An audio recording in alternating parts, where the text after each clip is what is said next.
Good morning, campers, and welcome to Radio Camp Half-Blood, a Percy Jackson read-along podcast. I'm B. And I'm Zack. And this week we read Chapter 13 of The Last Olympian, A Titan Brings Me a Present. You know, this is Chapter 13. Every time we've had a Chapter 13 in any of these books, you just know something bad's going to happen. You just know it in your heart of hearts. Yeah, it's like the 13th floor. Or the 13th year. That's a really cursed movie, so yeah. Fun fact, B, do you know in hospitals it isn't the 13th floor, it's usually the star floor or the blue floor? Well, yeah, that's like hotels, they don't have 13th floors and stuff. Or like room 13s, they sometimes skip as well.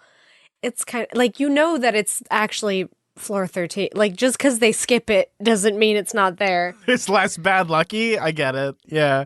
But this chapter is interesting because it's a very, I'd call this the woke chapter. There's a lot of eye-opening revelations in this. It's almost tinfoil hat level, like, brain explosion. Like, it really cracks open the whole premise of this series and goes like, well, but what if you're on the wrong side? It's on par with, like, lizard people running the government and flat earthers. I don't know if it's on par with that. B, didn't you know all the pantheon of gods are just lizard people? They're trying to run the whole universe? Well, yeah, I guess there is a little bit of that, huh? With like a panel of people who control the fate of the world. Or, you know what? It does sound pretty conspiracy theory. We're getting into shadow governments now, because if you really think about it, that is kind of weird when you think about it. Yeah, it's like Olympus is real in this universe, and they're like affecting not just, I mean, it's mainly affecting like the whole universe of the gods and monsters and demigods and stuff, but there's also the side effect of all the people around. And they also manipulate them through the mist, so all you know is that Zeus and all of them are a shadow government. Yeah, we also know that mortals are pretty affected sometimes by the behavior of the gods, just if only from this chapter where we find more about May Castellan and like that whole situation with her, I guess. What is the phrase that they use to like describe whatever she and like Rachel and a few other mortals have? Is there like a name for that condition of being able to see through the mist and like? There's possibly a name for that. I don't know what it is. If it were to pop up, it seems like I wasn't they're sure if almost they had precognition. Yeah, exactly. It feels like you'd call it like the sight or something. It's like this the stare. Weird, yeah. It's actually reminds me a lot of, I've been watching a lot of Sabrina lately, so it reminds me of that. What is that called again? The cunning that one character has? Yeah. Or is it it's either the cunning or the culling. I can't remember what it is. I think it's the cunning, yeah, because that's what her grandma said. Anyway, spoiler alert.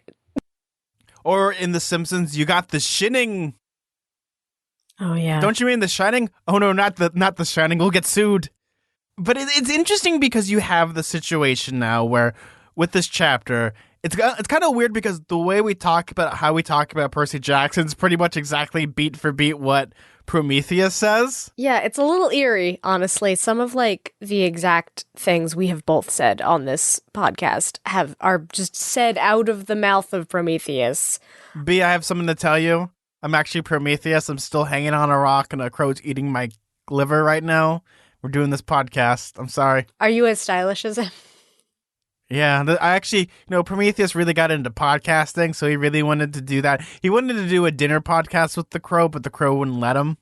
A lot happens in this chapter. You know what? Surprisingly, a lot does happen in this chapter. I mean, like, as far as what the actual plot, it's not really a lot, but emotionally a lot happens. Well, no, I think for us, like, we're going to talk about this. I think we're going to get very philosophical. We're going to talk about a lot of morals in this chapter.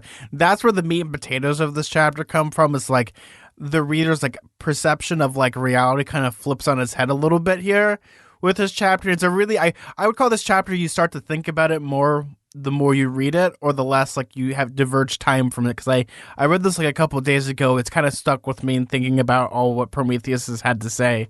I just read it today, and in some ways it was kind of obvious, it's what's so weird about this chapter in a way that it feels like a revelation, like the way that it's presented, but in a lot of ways it's also like so staring you in the face, like, oh, of course, yeah, the gods are terrible. We kind of knew that. We knew that.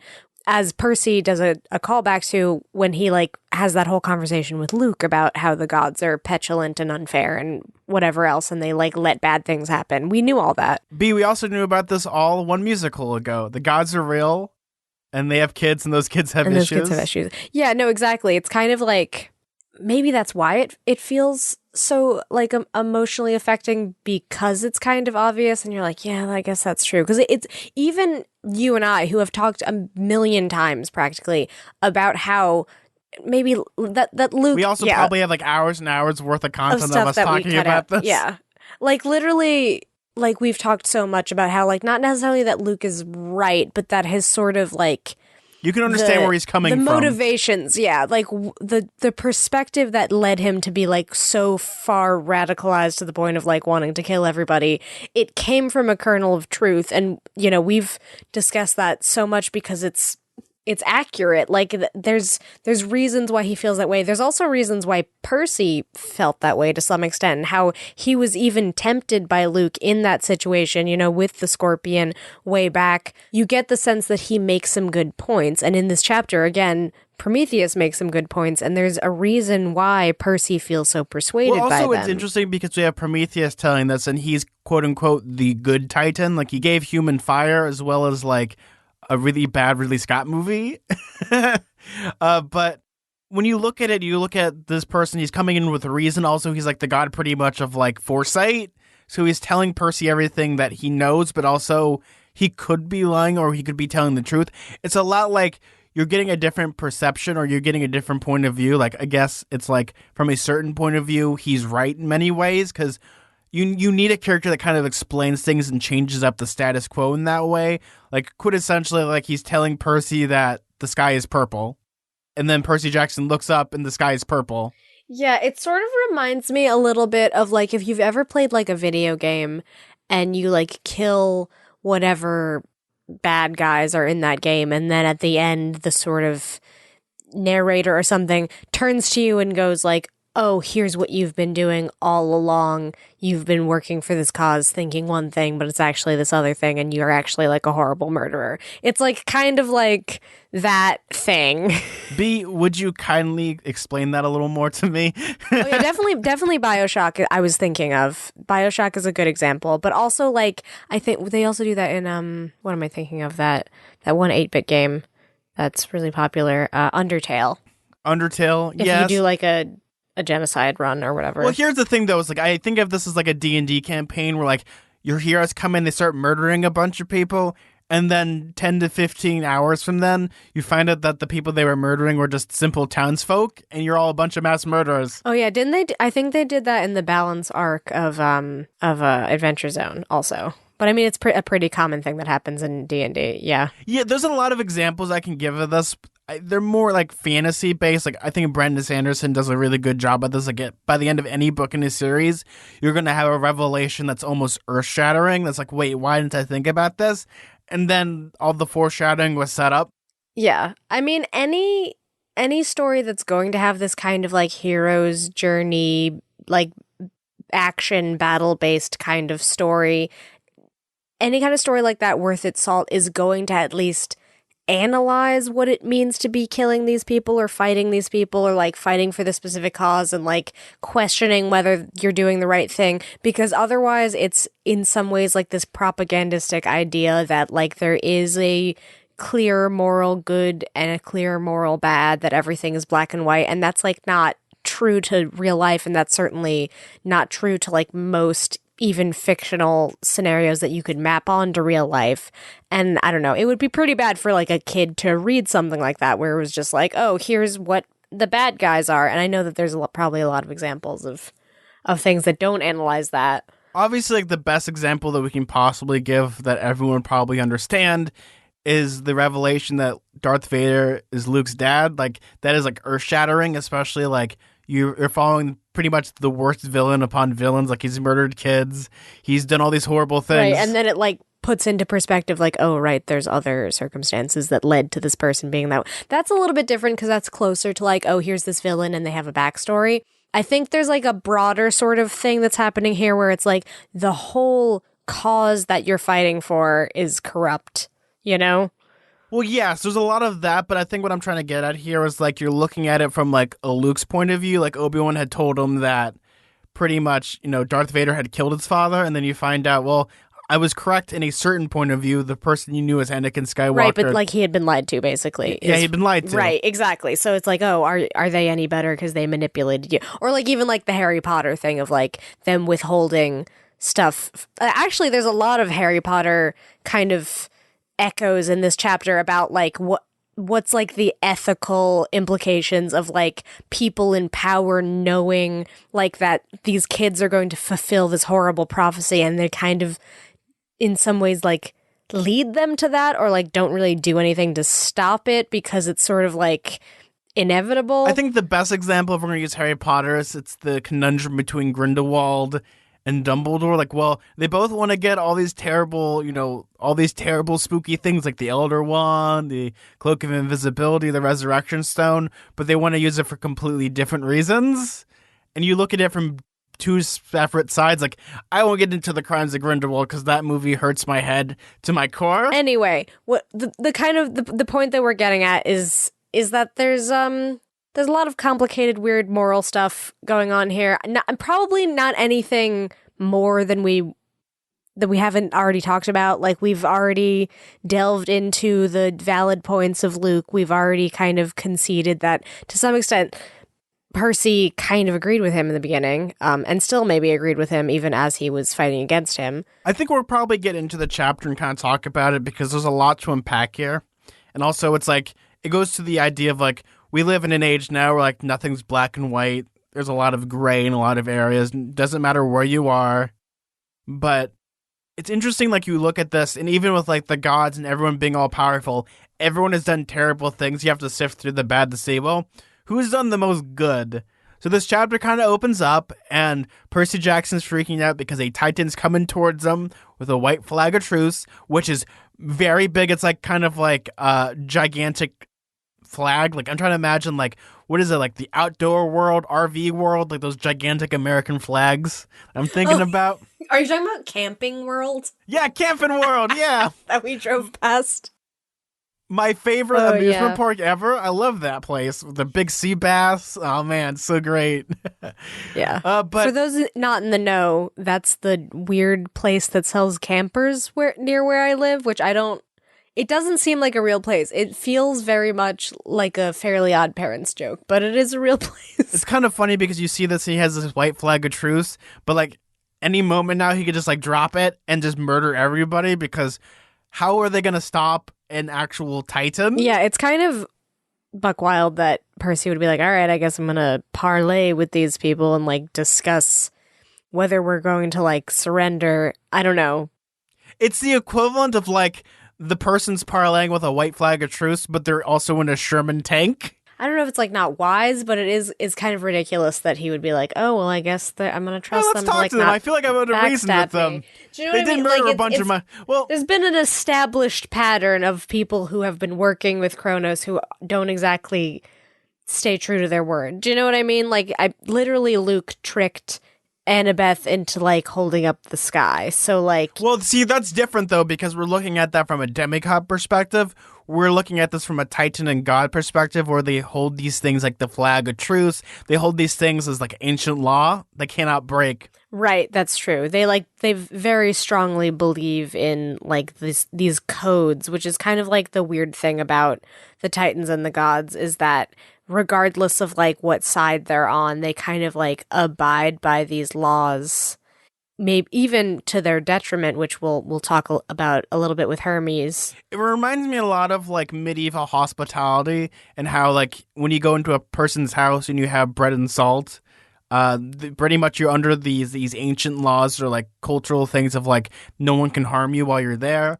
Well, good old red wedding stuff. But even then, like, we look at all this stuff, and it's interesting because we have this perspective of Percy Jackson's going to meet up with a Titan, which is a very first, where it's going to be like Percy Jackson's going to try to do things diplomatically rather than just swinging a sword, which for me, I like political thrillers, so this has always been interesting to me. It's like, what are they going to talk about?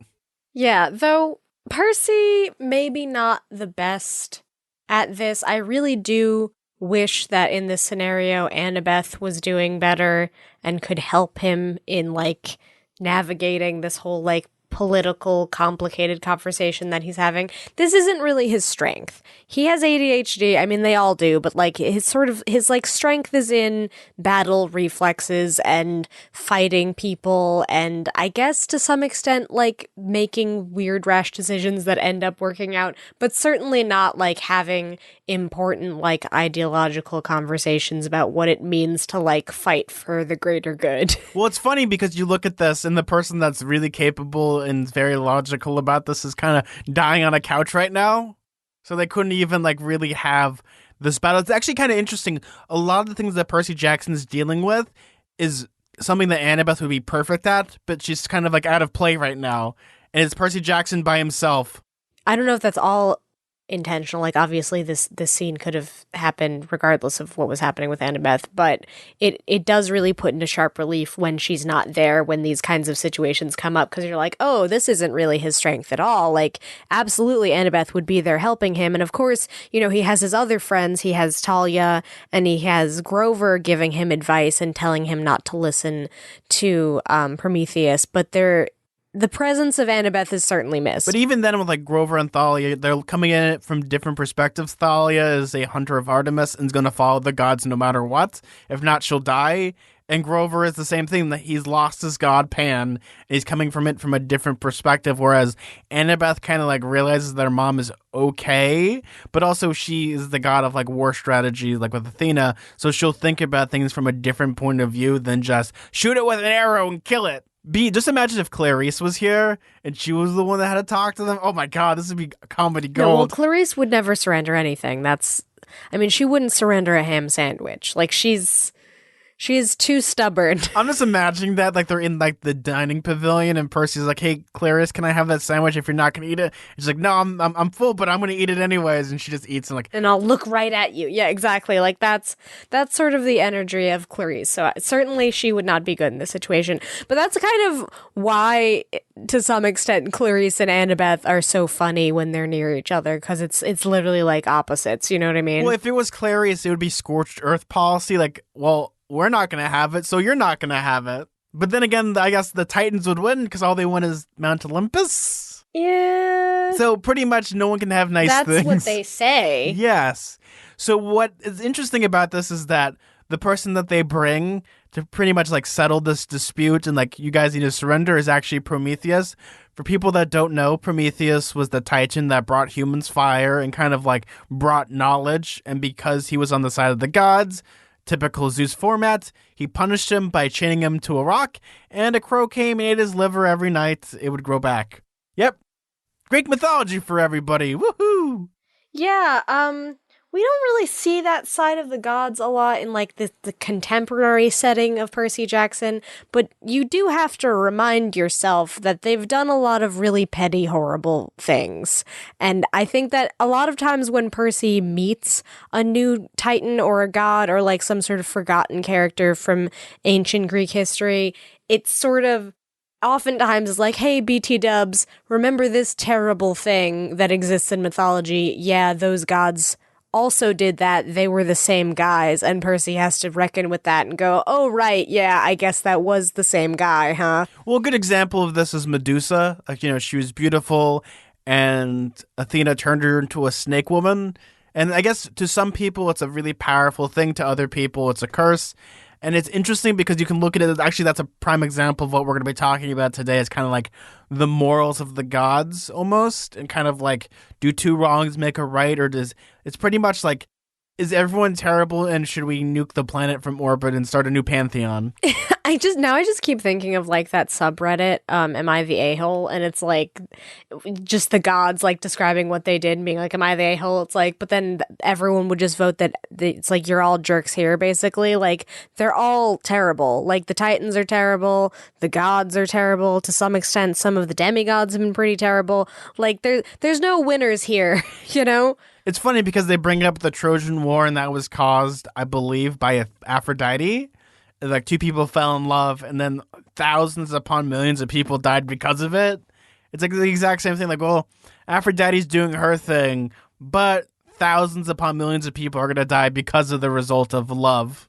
Yeah, the gods aren't exactly known for being fair I guess. But most of the characters in this series aren't very fair a lot of the time. Here's the thing, though. It's like you have to define what is fair, because sometimes they can be fair in many ways, but also in other ways they're not. Like, a good example of this is, like, Hades kept his word about Percy's mom. That's fair. That is true. But was he... Well, we'll talk about this once we actually get to the specific part, but there is a section where Percy does a really great job of articulating all the different horrible things that different characters have done throughout the series, and it really just, it's like he literally he has the receipts. He just describes all these different, it's like, well, they did that bad thing, but then again, he did this bad thing, and she did this bad thing. Like, literally, he's just like doing a laundry list of all of like the different unforgivable things that the gods have done. Yes, and I think we should move on a little bit, because what Prometheus pretty much tells him is, so if you guys surrender and give up Mount Olympus, we won't kill you. We won't burn this entire city of 50 million people to the ground.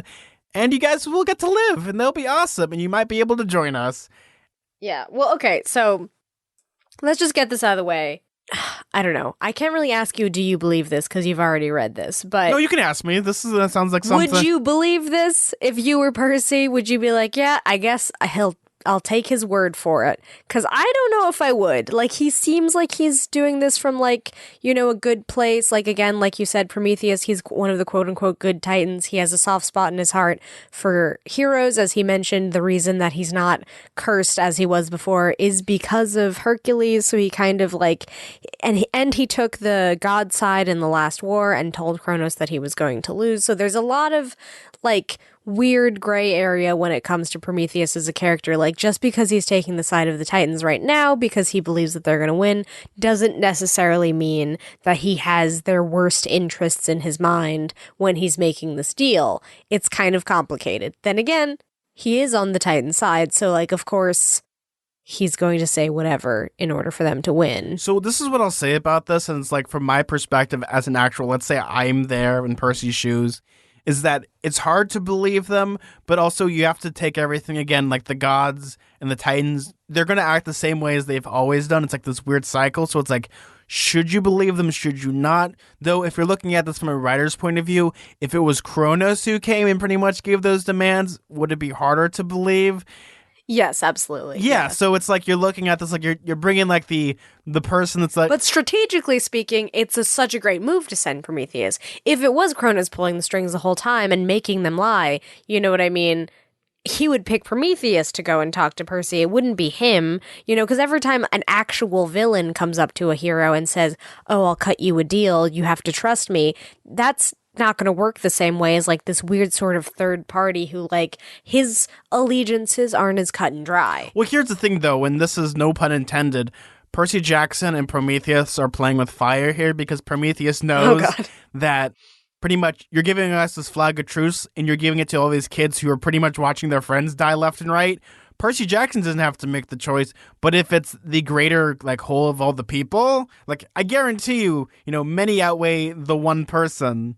And you're doing this out in the public. Like, if this was just Percy Jackson and Prometheus sitting down at a table drinking tea and eating Chips Ahoy, this would have a different type of implication. But even the first thing that Prometheus says is like, yeah, so here are our positions. We have you surrounded, and by tonight, we are going to be making our move. Like, he's already putting them in a position of weakness, no matter which way you look at it. Like, even, like, Prometheus just, like, waves his hands, and all of a sudden, like, food appears, and he kind of starts destroying the place. Like, pretty much he's coming in through a position of power.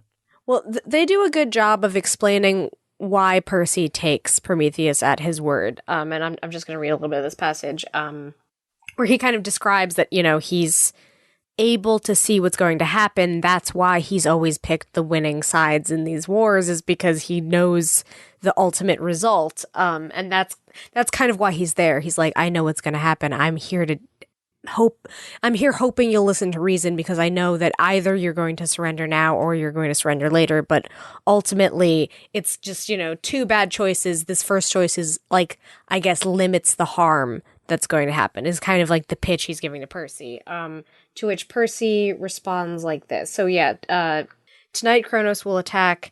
You will be overwhelmed. You fought bravely, but there's just no way you can hold all of Manhattan. You'll be forced to retreat to the Empire State Building. There you'll be destroyed. I have seen this. It will happen. I thought about the picture Rachel had drawn in my dreams, an army at the base of the Empire State Building. I remembered the words of the young girl, Oracle in my dream. I foresee the future. I cannot change it. Prometheus spoke with such certainty, it was hard not to believe him. Now, B, when we're looking at this comes to a new type of philosophy, and that is the future written in stone? Yeah, oh geez, there's a lot of that in this chapter, huh? Well, if this is like Terminator 2, B, fate is what you make of it. Yeah. There's a lot of talk about fate, right? Because there's this with Prometheus talking, and there's also a lot of discussion about the gods knowing a lot of like these sort of prophecies and knowing what's going to happen and kind of letting it happen. But then again, are they letting it happen if it's inevitable that it's going to happen, you know? Here's the thing, and this is the rub, is that you're going to take this person who has the god of pretty much like foresight, but also we've learned time and time again, like through all the prophecies, that no matter what you do, the prophecy is going to happen. And we even look at the great prophecy. It is going to happen, but it might not happen the way you think too, right? Because again, Prometheus is like seeing these things and he sounds like very specific. It's not quite the same way that we look at the Oracle, which more speaks in poetry and obfuscation and like says these things that have double meanings and it's very complicated. And Prometheus looks at it and he's pretty much like, this is what's going to happen and I've already foreseen it. Yeah, it's more like he's writing an essay. He's not giving you a weird esoteric poem that could mean a lot of things. He's like, and in this essay, I will describe why you will die in a horrible fiery death. And like, I don't know if like it's as straightforward as that.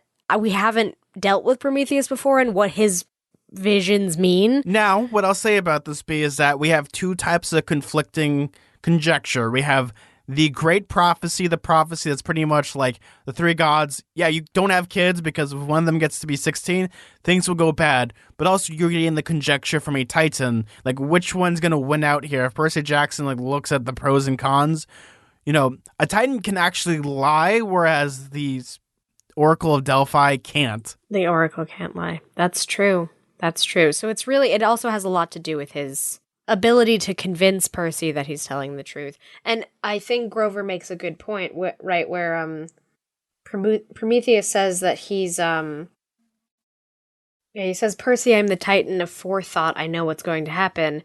And then Grover says, also the Titan of crafty counsel, emphasis on crafty. So it can mean anything, basically. It can mean anything, but you also have to remember this, B. You can lie without lying. You just have to withhold certain information. Like, as long as you can tell certain truths, but leave things out, and you're technically telling the truth. He could be telling the truth about what's going to happen, but then the actual ultimate result of that could be maybe different. I think it also goes to the point of, like, the certain gift that we get in this chapter, the quote-unquote, the gift that the Titans give us, pretty much is a big indication of what possibly could happen. And you're looking at this, and you're looking at Prometheus is a person, like, on one hand, you should believe him because, again, you're looking at someone that was completely tortured and wronged by the gods, but at the other time, you know, much like gods, Titans also have their own motivations for doing the things that they do.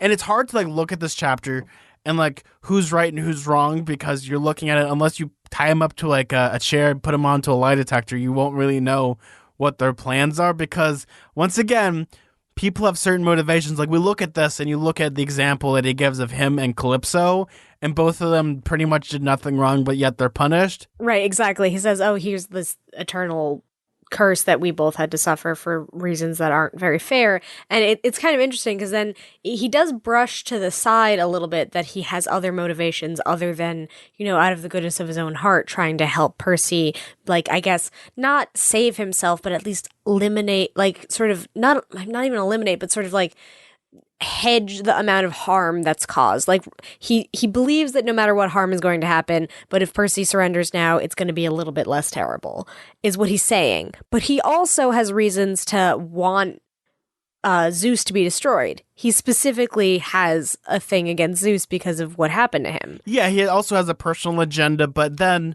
you look at this, you look at it down, you look at the nitty-gritty of this, and the problem, though, is like, well, yes, he's giving them this ultimatum, but is it the good thing? Like, once again, Kronos could be like, yeah, you can hear all these demands, but then again, Kronos is the person who's like, yeah, screw you guys, burn the city down, we're gonna have a Sherman's March, and we're gonna destroy this whole place down to, like, the last molecule. because I want to be the seat of power. Again, you're also looking at it from a different perspective, whereas Kronos is the god of time. So he can play the long game, but also he's looking at time in a different way than people see it, because you're looking at foresight against actual time. Like, we never really have gotten into, Kronos's powers, but like, how does time work in much different ways? Is it wibbly wobbly, timey-wimey? But we're looking at this as like an actual like political thriller, and it's like, who's telling the truth and who's lying? Like, Percy Jackson does not know. I guess this is where like someone like Janus would pop in because he's the god of choices. Like, what do you do in this situation? Well, and then Percy even says, is this the great choice that was prophesized?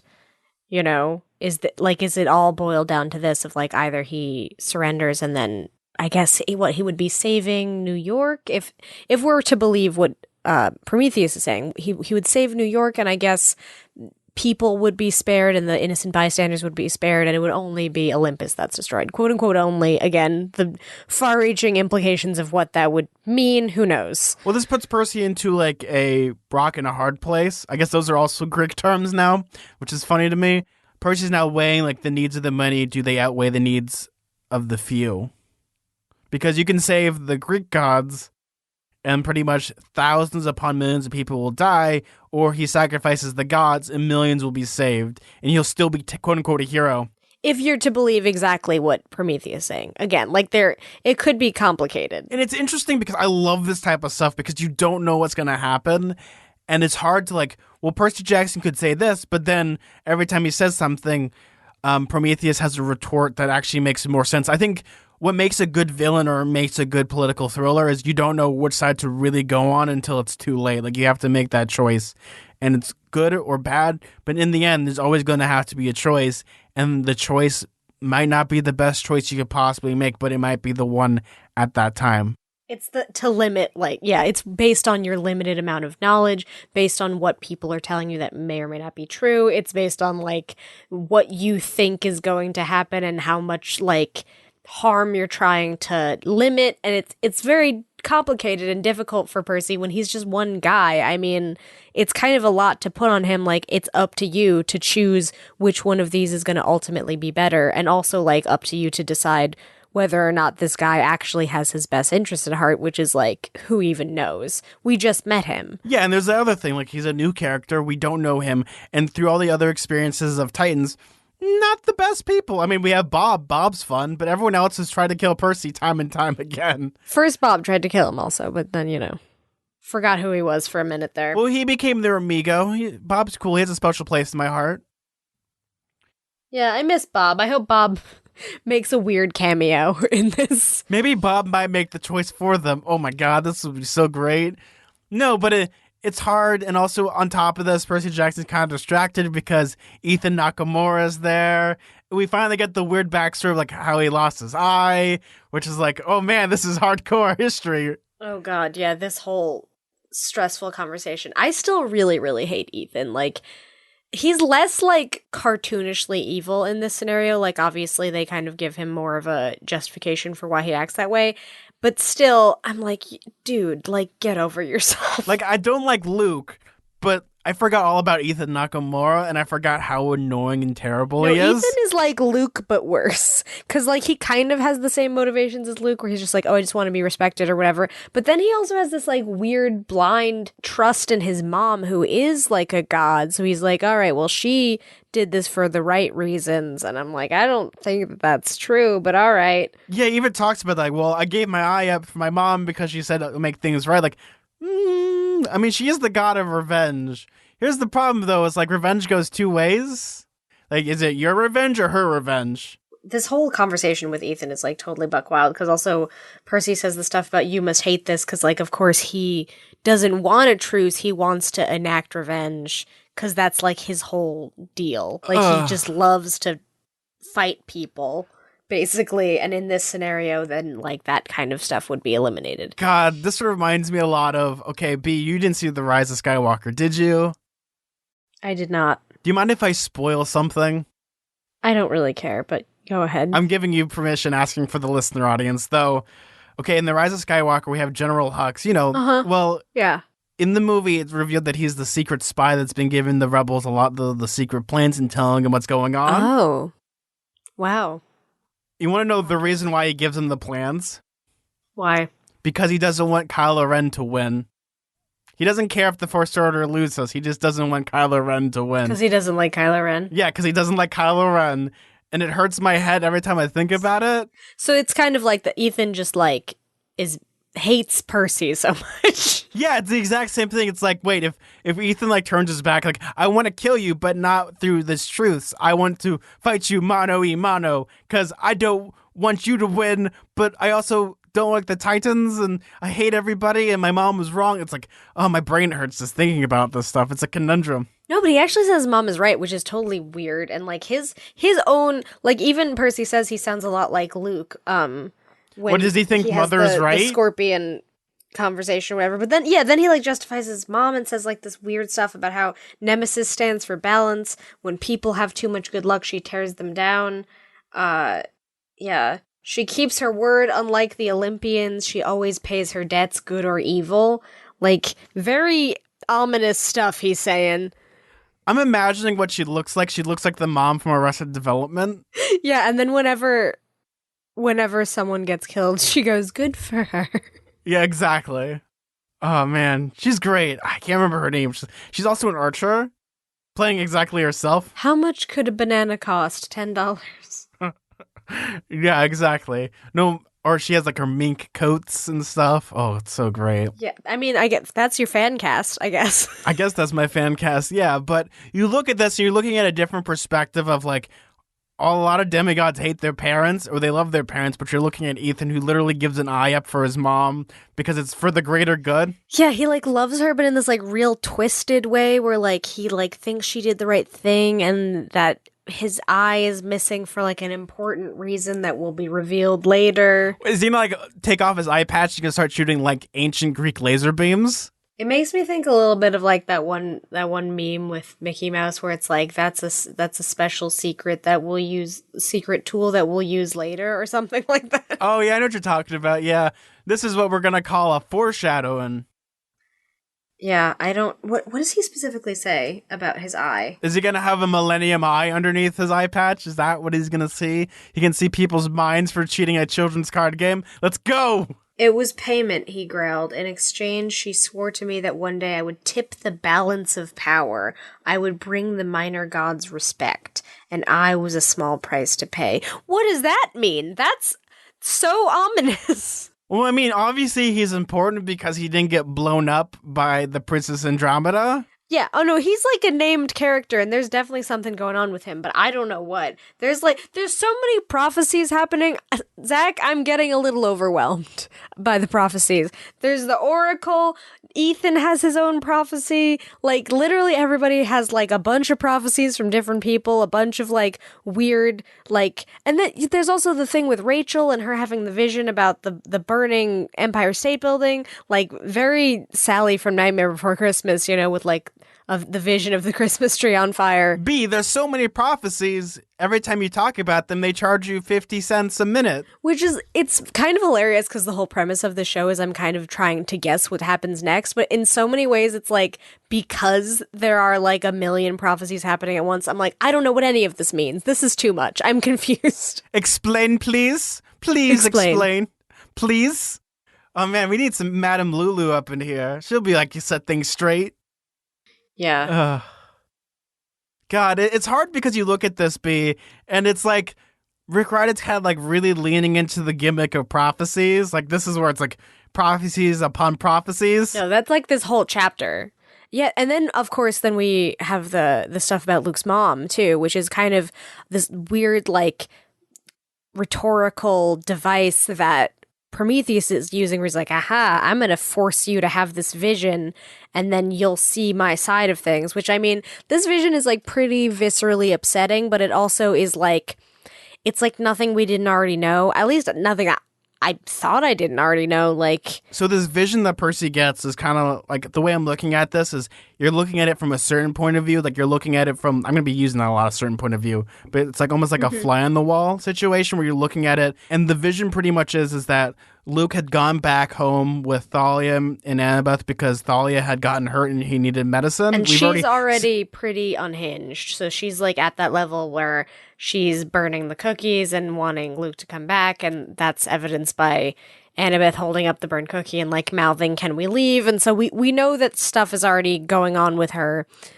And then Luke is in the kitchen with Hermes having a very in-depth conversation about his mom's, I guess, the escalation of her condition and what's going on with that. Yes, but also he's kind of like, when it comes to Hermes, he's like talking almost as if this has happened before, but also he's talking about things from the future. Like he's really kind of Well, is this the first time that he met Hermes? I think it is, because he's like, "Why are you here now?" Yeah, B, this is the first time that they met, because this is kind of alluding to back in the first book when Luke was talking to Percy about the first time that he met his dad and how awful it was and how this is the reason it's pretty bad. why he changed. It's but also, pretty upsetting and bad.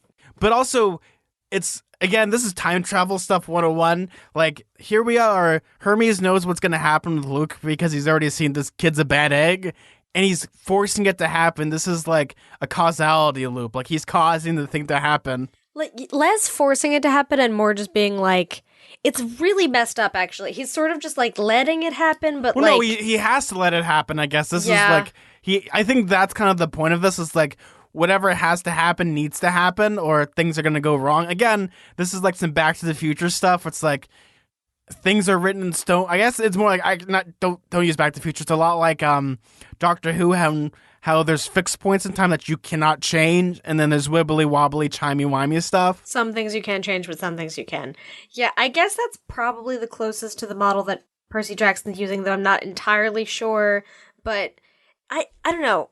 This is sort of painted as like a revelation, like, oh, look at what happened with Luke, and his mom kept having these visions because it was obvious that he was going to like cause some horrible evil thing with the gods, and that's what she was trying to warn him against. But then like, it's so creepy because then she's like sort of having these really like violent, I guess, what do they call them, fits, where she's having these visions of Luke, and then she like holds on to Hermes at the end of this vision that Percy is having, and says, "My boy," whatever, like is sort of decrying what's going to happen, and Hermes just kind of turns to her and goes, "I know," which is horrible. It's such a horribly upsetting scene. I think what Rick Riordan does here is probably one of the best moments in all of the books. Like, I'm going to say that like flatly, because it's horrifying. Yeah, no, And I was gonna say, this chapter is maybe one of my favorites because there's so many like just like viscerally emotional moments where you're like, oh geez, that, and there's like something about how like if you didn't know the circumstances of like what led up to these scenes, it wouldn't like emotionally impact you. But like all of these complicated like politics of like the gods and the titans and the demigods all come to a head in this chapter, and you're like, oh my god, this is so tragic and upsetting. It's so great to see a scene like this. Like, seeing this played out like in a live action setting would probably be the most horrific thing ever, especially if you can get a character that like can like really play this, because it's so realistic and so grim, especially dealing with like things like mental health. Like, this is like the marriage story argument. Map it onto It's a lot like life. I would imagine this to be like the yelling scene in Marriage Story, like, and how like raw and gritty that is. Like, you just apply that to here, and you would just be like, you don't know how to react to this. But also, looking back at a lot of like ancient Greek tropes, it's, we were looking again at prophecy. Like, May sees a prophecy, and it's so crazy. And this happens a lot in Greek things, like people going mad just through sheer knowledge. It's a lot like, I guess, like H.P. Lovecraft, of like, you see something or even hear someone's name, it's so incomprehensible that you just go insane because of it. And it's heartbreaking. Like, what did she see that drove her to be the state that she is now? Because it's so heartbreaking. I mean, she saw Luke now, and she also saw Luke imminently forthcoming, which Here's the thing, though. She went mad for a specific reason. Like, she saw something so horrifying that it snapped her brain in half. It could even just be him becoming one with Kronos or whatever. Like, that's pretty upsetting. But I don't know. It's hinting that it might be something even more horrible, which, like, yikes, I don't even want to know what that is. You're looking at it, and then you're looking at possibly, like, what is the worst fear of any mother? Yeah. Oh, geez. I mean, I guess him dying. But that could possibly something, but he's it's even worse than him dying, though, him just being a horrible, like, genocidal Titan. Like, that's kind of what is happening right now. That would probably be justifiably enough for her reaction, but I don't even know. It's weird though, because do you find it kind of weird how blasé like a reaction Hermes has? And I guess that has to do with his like abilities as a god, but both him and Luke's mom are able to see what's going to happen to Luke, and they don't exactly describe why or how Hermes knows, but he's so like resigned to it and is like, yeah, I know. Well, she's having like these violent images thrust into her brain and having like a emotional and mental breakdown. So it's like, it's weird how they like see similar things, but their reactions are very different. Well, they alluded to this a little bit earlier and how like May had gone through this process even against Hermes' judgment. So whatever she had seen originally, like she probably gave some type of like prophecy that Hermes probably knew because of this, because they even talk about it with like the big prophecy in Poseidon, like why didn't Poseidon tell Percy? And it's hard to think about because it's like you're looking at this and you're looking at prophecy and it's like Hermes has to play along with it no matter what you do. It's almost worse that he keeps kind of like alluding to the future rather than just almost being straight-faced about it and just be like, oh god, this is terrible, this is horrible. Like he knows that he can't play a role in this. It's so heartbreaking because you're seeing this from like even from like a human point of view. You're seeing a person that is in so much pain that no one can help her with, but also you're looking at this from like Hermes' point of view. He's like, again, he almost seems like he doesn't care, and this kind of is probably one of the main reasons why Luke becomes a bad apple, is because he sees all this and like, well, you could have helped my mom, but that doesn't, it's not how it works. It's so heartbreaking. It's hard to read this chapter.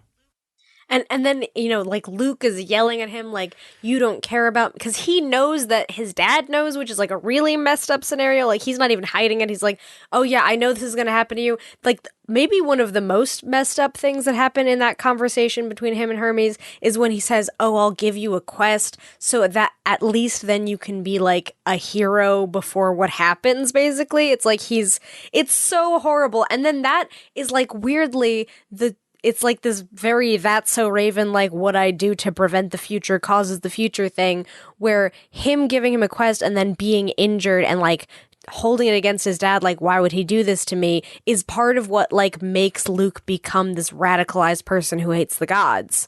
And that's what leads to him being what he is now. It's horrible. B, it kind of reminds me of the TikTok or the time travel where it goes back to like World War One. He's like, what war is this, World War One or World War Two? And the World War One person's like, wait, there's a second one?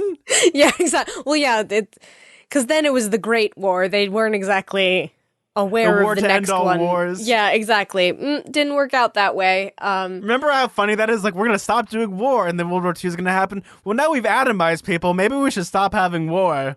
Womp yeah, womp. again, still didn't work out. But yeah, exactly. It's just like, it's so like weird the way that Hermes like kind of takes control of the situation, is like, well, I want you to be a hero and have like a chance at doing something good before you ultimately become this evil bad person that I like can't really save. It's like, it's so tragic and upsetting, and like it's interesting that like Hermes as a god, I guess he has the ability of like knowing what happens to Luke but not being able to stop it, which is kind of what Percy was getting at earlier when he mentioned the which god said that? Was that the Oracle? It was the Oracle. Yeah, the Oracle. Yeah. Now, B, I have a question for you. This is going to be the million drachma geez. question. Are you ready for this? I don't know. Is there any way now, after seeing all these events, even with what you've seen, is there any way you could sympathize with Luke and understand maybe he's a bad guy, but not a bad guy? That's the thing, though. I've never not sympathized with Luke, but it's sort of, I've always been of the belief that, like, you could have the worst thing in the world happen to you, but that doesn't like mean that you're allowed to then be an evil person. Do you know what I mean? So it's sort of like, I strongly sympathize with Luke. I think in a lot of ways ideologically he's been correct. I think even in some of his actions he's been correct. I feel bad for him and what happened to him, both because of how his dad treated him, how his mom ended up being, the life that he had to lead. All of that stuff is incredibly tragic. It's very much just like a cool motive, still murder kind of perspective that I have. And it's like, I guess he could have a redemption arc, but it's, again, that's like a very difficult thing to write in a way that's like satisfying and believable, because a redemption arc isn't just being like, oh, you were sad and bad things happened and then you did bad things. It's more like reckoning with the bad things that you did. You know what I mean? It's like a lot of times when people look at redemption arcs, like, like these horrible, horrific people, and then they do one small good thing. Like, well, now they're good now. Exactly. It can't just, I don't want Luke to just do one thing, just one sacrifice or whatever. If he were to like sacrifice himself to like save Percy or whatever, even that feels like this kind of superficial gesture to make up for all the other stuff that he did, that to make up for like all of the decisions he made that led to this. Like, that wouldn't be enough, and in some ways would be kind of a cop-out. I think the only real way that you can do a redemption arc is something like Zuko from Avatar: The Last Airbender. You need someone to like actually reckon with who they were and like apologize for like the way that they've treated other people. It's something so much more than like one act, I guess, or one, I'm sorry, I'll do better deed. or whatever. Exactly. So like I said, I'm not beyond being convinced that Luke can have a redemption arc, but that's not going to come from him having a bad backstory. That's not going to come from him being sad for all of these various reasons. 'Cause like, tons of horrible, sad things have happened to basically every character in this series, but they're not always justified in the things that they do. You know what I mean? Oh, no, I understand totally what you mean. Especially, it's so fascinating within this chapter. We're talking about morals of everybody, from a higher power down to a demigod. Because even, like, you look at, like, Sally, a prime example of this is, like, yes, she has good intentions to save Percy Jackson, but then she married Gabe, and Gabe's like this drunken abomination of a man that hits her. It's like, well, she's doing a good thing by protecting Percy, but she's suffering because of it. Yeah, she's like one of the nicest characters in the series, and she still makes a decision like that. So again, yes, people do things with their limited knowledge and understanding, and they have their own motivations that might be fair, but also their like reactions could be like unfair. That's kind of how I feel about Luke. Like, he's done some things that are maybe not unforgivable. I don't know if I want to use that word, but like, if they're to be forgiven, he has to equally counter that with just as many good things. Which is a lot, by the way. He's literally a Titan right now. He's literally Kronos, like, going to destroy everyone. Like, that's pretty much as bad as you can get. So, B, what you're telling me is they should have a TV show named My Name is Luke, where he has a list of all the terrible things he does. He tries to, like, rectify them. Or even better, The 100 Deeds of Eddie McDowd. Oh, where he turns into a dog? Yeah, where he turns into a dog. Please tell, if you're a listener and you watch that show... I love that show. By the way, worst thing about that show, they never made it to 100 Deeds, so he's just a dog forever. He's just a dog now. Could we get that rebooted, I guess, on Nickelodeon Splat? You're just gonna see a German Shepherd wander around and be like, that's Eddie. He was gonna do 100 Deeds, but then his show got canceled. I remember that show. I used to watch it a lot because it was so cool. And yeah, I remember like being mad and always thinking about like, why didn't it become a boy? It was canceled. Like, it didn't even make it to 100. We have done more episodes than 100 Deeds of Eddie McDowd. So what you're telling me, B, is when they have the revival show at, what is it, probably Nickelodeon Splat? Is that what they're going to call the new streaming service? No, I think they're going with Netflix. Is that going to be a revival thing? It's like 15 years in the future, and he's still trying to do the last good deed in his life? How does it not have 100 episodes when it has 3 seasons?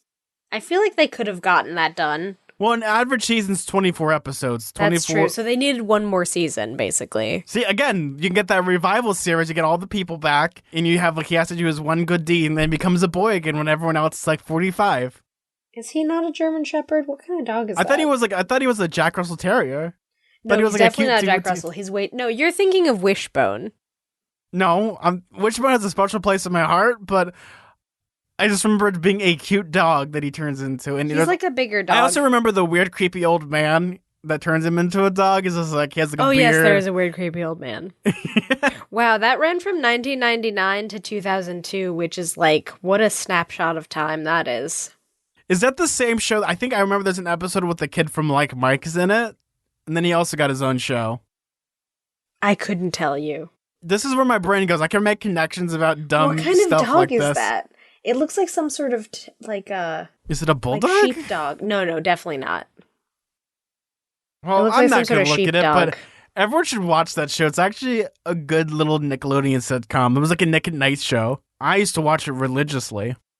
I love the description on the Wikipedia page under cancellation that says the series was canceled in the United States due to declining ratings in the spring of 2002 after only 40 episodes and 40 deeds done.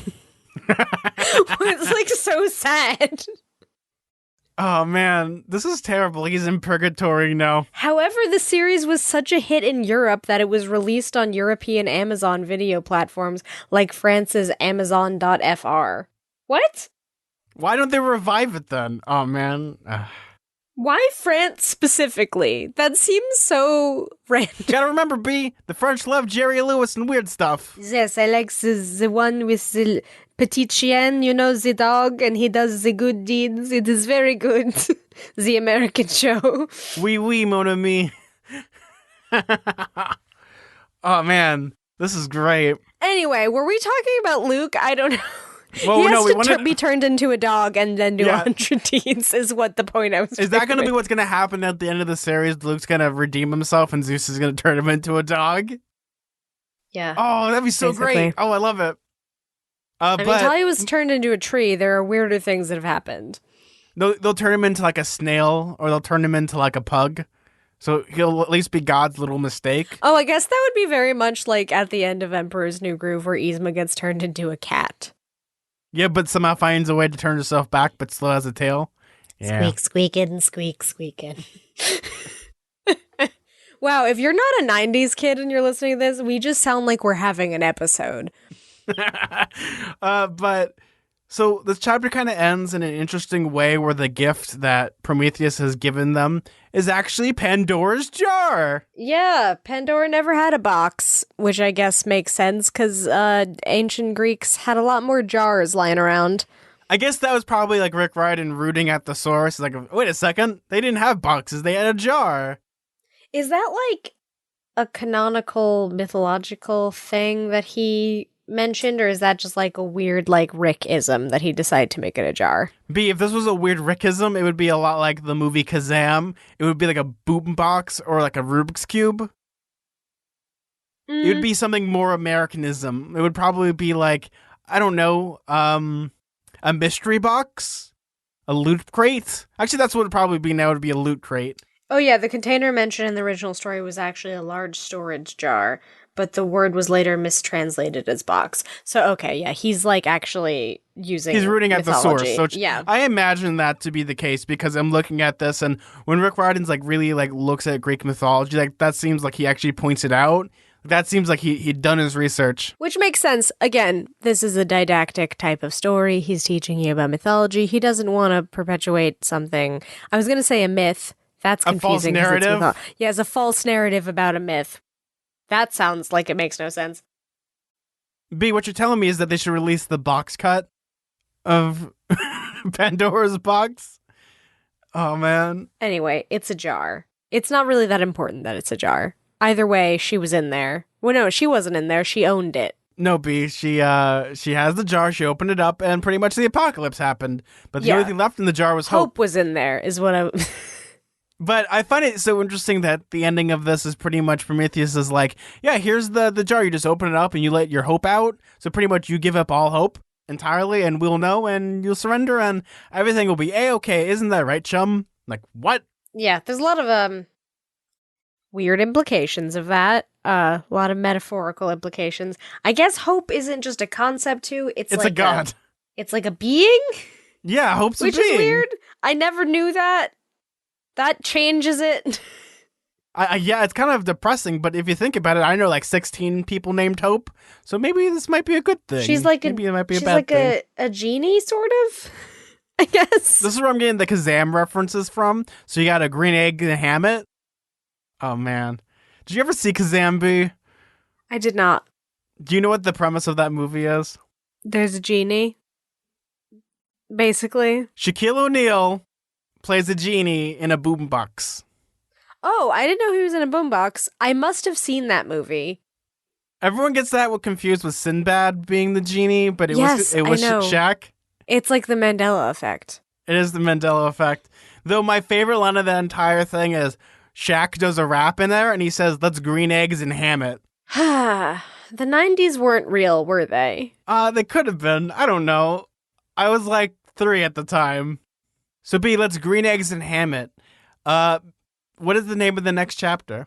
Oh, nice and short. The name of the next chapter is Chapter 14, Pigs Fly. I wonder what that's supposed to mean. Listen, dude, I wish I knew. It could literally be anything from actual pigs with wings to like, I don't know, they like explode a butcher shop and a bunch of pork chops go flying everywhere. It could be anything between that. I don't know. I would be so depressed if a bunch of pork chops flew because I'd be so sad. You're pretty much the opposite of kosher. Anyway, that's a very vague chapter title. I have no idea what's gonna happen. I don't even know if we're gonna like reckon with the whole Pandora's jar situation. There's a lot to, I don't know. I can't even begin to predict what's gonna happen. Who knows what's gonna happen? Because so far everything's terrible and things have gotten from bad to worse to probably disastrous. Yeah, basically every chapter. It's like, how could things get worse? And then they did, reader, they did. Sloop. That's my slide whistle impression.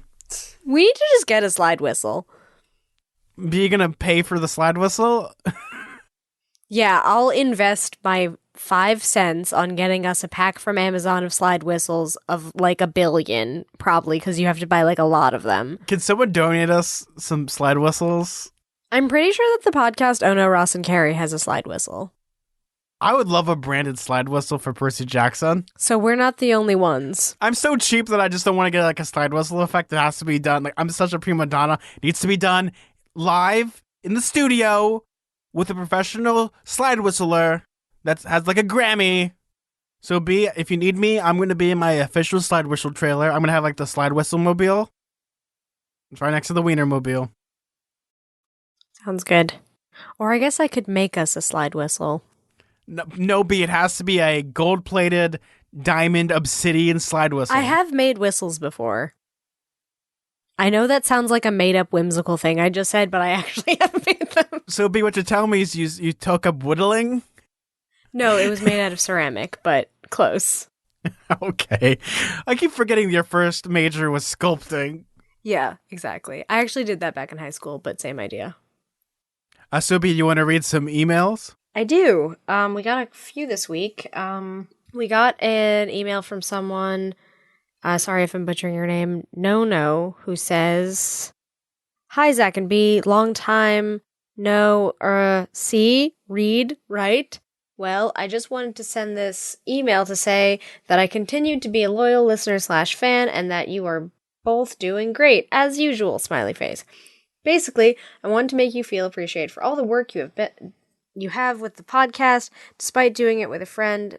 I assume / hope many of the fans wanted to say your work is appreciated for making your fans feel happier while listening to you, and that Camp Half-Blood would be lucky to have you as their radio host. Sorry for the rambling. Sincerely, No. Thank you so very much. That's a really nice message. I'm glad that we're not the official radio hosts of Camp Half-Blood, because I don't want to be a part of that camp at all, but, I would be honored to be offered. I mean, if Rick Arden puts us as like a slight cameo in the books, I mean, I wouldn't complain whatsoever. I wouldn't be mad about that, no, but as far as a literal camp, if I had to go there, I'm good. Thanks. But I think when it comes to like people like appreciating us, I think we love that people appreciate us. I think we have some of the best fans in the whole world. Like sometimes I'll send B a lot of random messages like, this is one of the greatest things we've ever gotten. It's true. And then I'll get like real emotional in the grocery store or whatever as I read a screenshot of one of your emails that are probably heavily redacted with like spoilers and stuff. Yeah, and it's great because we have some of the best fans because they're passionate, but also they bring their own perspective to the series. And it's interesting because we look at the series and it's now become like a multi-generational thing in this global phenomenon that hasn't seemed to have stopped yet. Like Rick Riordan pumps out books faster than like most people can pump out books, and he also has like the great like Rick Riordan Presents, so it's added more people. It helps us because we have pretty much content for the rest of our lives. So thank you, Rick Riordan, for that one. Your prolific ability to write adds to our prolific ability to make podcasts until we, I guess, die or give up. Yes, and even like I'm not sure where this email kind of like came from. Like I think we're always truly grateful for all of our friends and family, and also a lot of the listeners. But I think if this is kind of like in response of like the negative things that people have been saying, it's yeah. It doesn't really, I mean, it affects us, but it's one of those, it's not ever going to affect the show because for us, we do this because we're friends and we like talking to each other. And it's interesting that people actually listen. Honestly, and any kind of criticism we've gotten has been either like civil. It's been very civil. Yeah, pretty fair or civil, or like if we disagreed with them, then we were kind of able to have an open dialogue and stuff. So that just goes to show that we have great listeners, and even when we don't see eye to eye, we're like able to communicate, and so that's really nice. Yeah, thank you. But we appreciate everybody, as well as if you want to appreciate us, we appreciate all of our listeners. You guys are all equal in our eyes, and we love you so much. Yeah, and I especially, I mean, people who send emails and take time out of their day to express that kind of stuff to us. We appreciate it greatly. I think you have an email now. I do, and this one is from Joseph. And this one's going to be an interesting one because the tagline says, "Save kids with heart disease." And it says, "Dear Zach and B, every day I'm getting closer to reaching my fundraising goal of $500. Can you please give a shout out on the show? It only takes a few seconds, and your gift has the power to change lives for the better. I will raise the money to help kids with heart disease." So if you go to www.heart.org/go-to/RAYLLUM, I'll put this in the show notes so anyone can click this.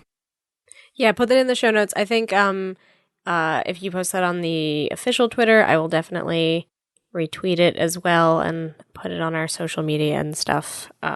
I'm always glad to signal boost stuff. Thank you so much, Joseph. This really is really touching, and also it's great that you're helping the community out in so many different ways. We'll gladly, like, if people want to have like donations to things like heart things or like awareness, like autism awareness, like we're always down to support every community possible with positive viewpoints. And this is one that's very positive. Yeah, absolutely. If you have a platform, it's a good to share the goodwill around and try to help people. I know that like when I posted the crowdfund thing for my boyfriend's cat, that a lot of you guys out there like signal boosted it and spread it around, and I really appreciated that. So I'm very happy to return the favor. So thank you so much, Joseph, and let's try to fight that heart disease. We're going to fight it with fists. We'll actually go down, like shrink ourselves down and actually fight the heart. Yeah, you know that episode of the Magic School Bus? Yeah, that's what we'll do. We'll fight the heart disease fist by fist. V, do you have an email? I do. Have an email that says, "Hi, I am an 11-year-old from Washington State. I love your podcast. I have read all the books multiple times and love listening to the episodes in a random order." Wow, that's chaotic. That's crazy. Please read the Kane Chronicles, although don't read it next. Read it after Heroes of Olympus. You are my favorite podcast, although you are tied with reading Harry Potter with 4.5-year-olds. Wait, reading Harry Potter with a 4.5-year-old? That's the name of a podcast. I guess it is. It has to be. I haven't heard of it. Please do as many of the Rick Riordan series as possible. Keep staying mortal. Winky face. Wow, I need to look up this podcast because that sounds amazing. It sounds amazing, but also thinking about it's like, well, I think there's like a grading scale. Like the second you get to like book 4, maybe it's not suitable for a 4-year-old, but I want to see where this is going. I guess by the time you get to the next book, though, they might be a There'll little be a older. 5-year-old. Got it. It's yeah, true. Totally. Yeah, so they can sort of take it at grows 5. with them. You're 6. Man. You're old enough to hear about Voldemort dying. And then Voldemort was actually, I'm just imagining the scene in like Deathly Hallows Part 2 where you see baby Voldemort that isn't a cute Voldemort. Oh man, that's so gross. It's nothing like Baby Yoda or Baby Nut. Oh, I love Baby Nut. I'm not gonna have a diatribe about that, but thank you so much for that amazing email. And we probably are gonna do Heroes of Olympus next. We haven't decided what we're gonna do yet, but we're going to put it up to a vote. And that's our main thing. So, B, we got an email from Bella. Hey, Zach and B. First of all, thank you for making my Mondays a little more bearable and making me feel old from your references. It amazes me that the age of your listeners is so diverse. I think you're probably going to feel old after listening to this episode. Oh, yeah. We leaned heavily on the 90s and mid-2000s references this episode. I'm very sorry. I totally thought y'all did an episode on Sea of Monsters, the movie, but as I was fact-checking myself, I see that I was wrong. It could have been from another Percy Jackson podcast I listened to, so my mistake. If B hasn't watched it, they may have already known who the spy might be. There is a scene in the movie where Annabeth reveals which camper it is of the side of the Titans. Small detail they added into the movie, but if you haven't read the book, you're in for a big spoiler. And just for funsies, I made a horsing around logo. B, I sent you the horsing around logo. Yes, you did. That's really great. I kind of want that on a hat or something. That looks like a good t-shirt design. And people are like, what's this? I mean, we could put it on our T-Fury, possibly. Ooh, yeah, that sounds awesome. awesome. T-Public. Wrong website. T-Fury sounds even better. Oh, man. Well, no, T-Fury is another one like that. For some reason, I'm imagining it's like you get t-shirts that have, like, they're automatically already cut.